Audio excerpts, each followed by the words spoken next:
Tai mes susidūrėm pirmą kartą prieš 3 metų. Kokiais, manau, 82 aplink tuos metus kažkur. 2008 metais. Dar kai jos nebuvo turbūt. Tai čia gal 8 metai. Čia buvo tikras pirmas didelis koncertas mūsų. Žmonių buvo labai daug. Nu, žodžiu, užpildytos visos galimos erdvės. O šiaip jo buvo labai žmonių.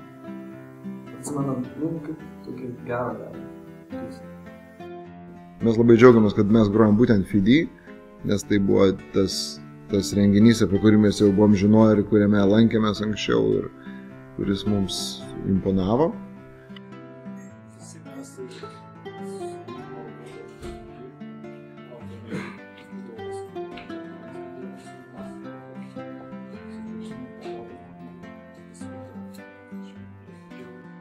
Žodžiu, tos šventės, tą vakarą, kur aš čia mačiau, ir palyginti negalima. Čia tiesiog buvo, čia jau galima buvo vadinti industriją pasilinksminimo, nes čia buvo atrakcionų visur.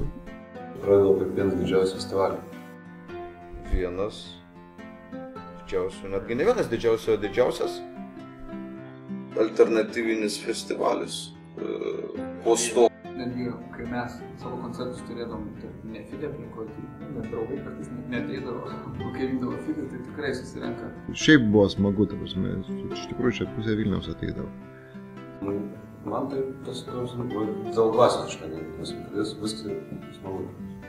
FIDI dvasia, nu tai man atrodo, kad tas FIDI dvasia yra nebloga, jinai yra tokia biskį pakylėta. Su FIDI yra patys šilčiausi jausmai.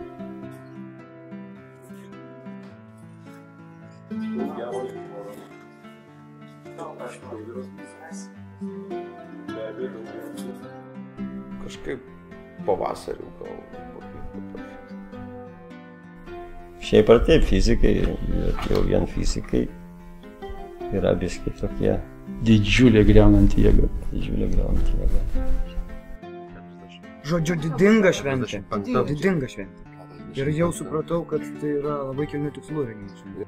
Tikiu, kad yra žmonių, kurie pamatė, nostalgiškai nusišypso ir prisimena tos senus gerus laikus.